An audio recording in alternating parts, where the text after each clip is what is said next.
स्नेहा का सपना था कि उसे कोई बहुत ज्यादा समझदार और स्मार्ट पढ़ा लिखा लड़का मिले। लेकिन कहते हैं ना, जो भाग्य में होता है होता वही है। देख, मैं साफ कह रही हूँ, लड़की के बाप के पास भर भर के पैसा है।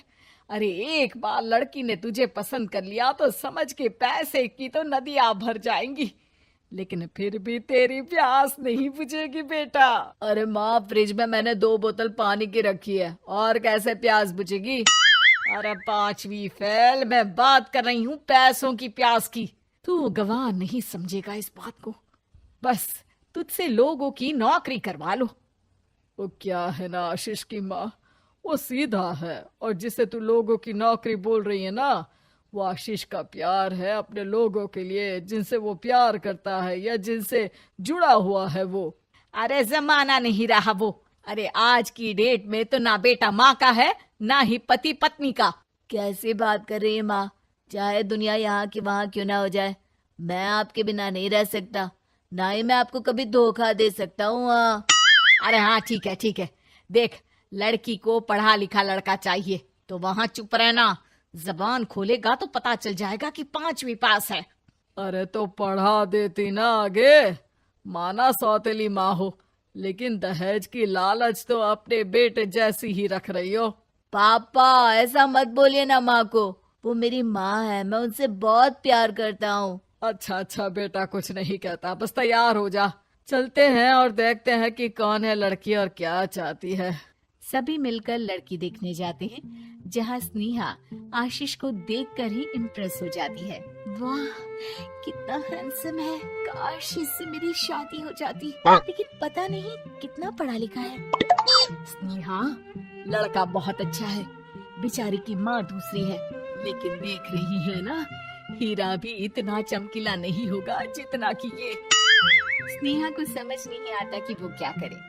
वो आशीष से मिलती है, उसकी सादगी, उसकी बातें उसे भा जाती है। मैंने नहीं सोचा था कि इतना पढ़ा लिखा लड़का मुझे मिलेगा।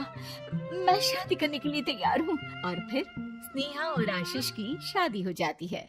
शादी के बाद सासू माँ कहती है, अरे बेटा, वो तेरे जेवर मुझे दे दे, मैं संभाल कर रख दूंगी। स्नेहा, जो कि खुद भी एक समझदार लड़की थी, नहीं नहीं, मैं अपने जेवर नहीं दूंगी। उसके लिए तो मैंने पहले ही लॉकर खुलवा लिया था माँ जी। ये मेरी कुछ आर्टिफिशियल ज्वेलरी है, इसे रख लीजिए। वैसे मेरी अलमारी में जगह नहीं है ना। सास बेचारी नई नई बहू से क्या उलझती।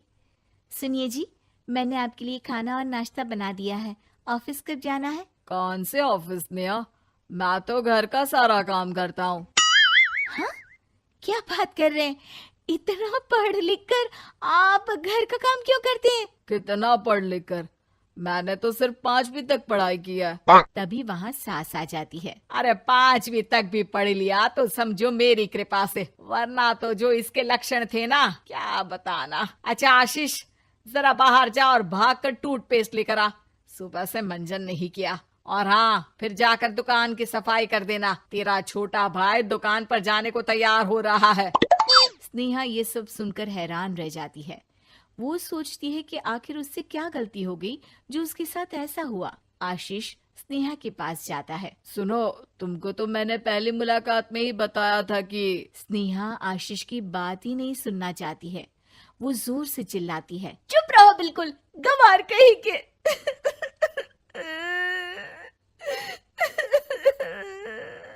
कितना बड़ा धोखा हो गया मेरे साथ। अब मैं इस घर में नहीं रह सकती।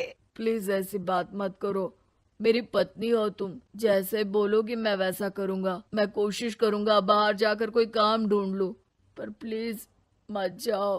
चुप रहो गंवार कहीं के, मैं तुम्हारे जैसी की बीवी हो ही नहीं सकती।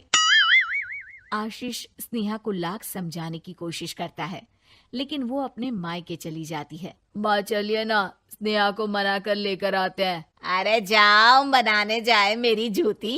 इतना घमंड, जैसे कलेक्टर हो कहीं की महारानी। अरे मैं तो तुझे कहूंगी कि तू भी भूल जा, हमने नहीं भगाया, खुद ही तो गई है। माँ वो बीवी है मेरी, मैं प्यार करता हूँ उससे, मैं जा रहा हूँ उसे लेने। वहीं स्नेहा के घर पर, माँ वो तो कुछ काम ही नहीं करता, घर का नौकर है, 5वीं पास।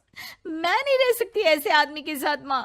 बेटा वो लड़का बहुत अच्छा है, उसकी तारीफ मैंने हर किसी से सुनी है। तेरा पति है, अब तक एक गलत माँ के साथ रह रहा था, तू संवारेगी तो संवर जाएगा। तभी वहाँ आशीष आ जाता है। मुझे माफ कर दो स्नेहा, पर प्लीज मुझे छोड़कर मत जाओ। मेरी माँ के जाने के बाद मुझे तुम्ही से सारी उम्मीद है। तुम जैसा कहोगी मैं करूँगा, पर प्लीज मेरे साथ रहो। सबके समझाने बुझाने के बाद स्नेहा आशीष के साथ घर आ जाती है। आ गई महारानी, अब आई हो और सच्चाई भी पता चल गई है, तो थोड़ा तमीज से पति के साथ घर देख, रसोई संभाल और हम सबकी सेवा कर।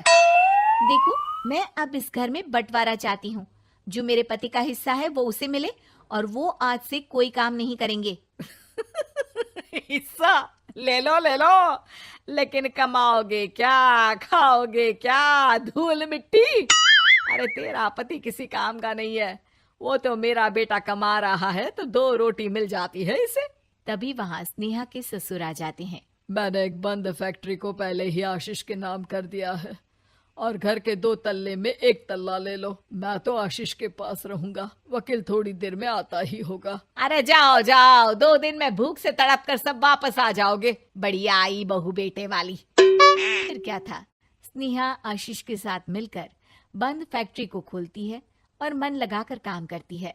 दोनों की मेहनत रंग लाती है और आशीष अपनी मेहनत से एक सफल बिजनेसमैन बन जाता है। लेकिन एक दिन, अरे बहू बेटा आशीष, मुझे माफ कर दो, मैं भी अब तुम लोगों के साथ रहना चाहती हूँ। इस कमबख्त ने तो दुकान का बेड़ा गर्क कर दिया। वो तो आशीष था जो सारा दुकान का काम संभालता था। बेटा हमारे पास तो अब खाने को भी नहीं बचा। माँ जी, इसे कर्म के फल कहते हैं। खैर, खाना है तो आपको और आपके बेटे को काम करना पड़ेगा, समझी? हे भगवान, अब ये दिन आ गए हैं कि बहू के साथ रहने के लिए मुझे काम करना पड़ेगा। बेटा आशीष, तू ही समझाना अपनी बीवी को। पता है ना मैंने तुझे कितने प्यार से पाला है।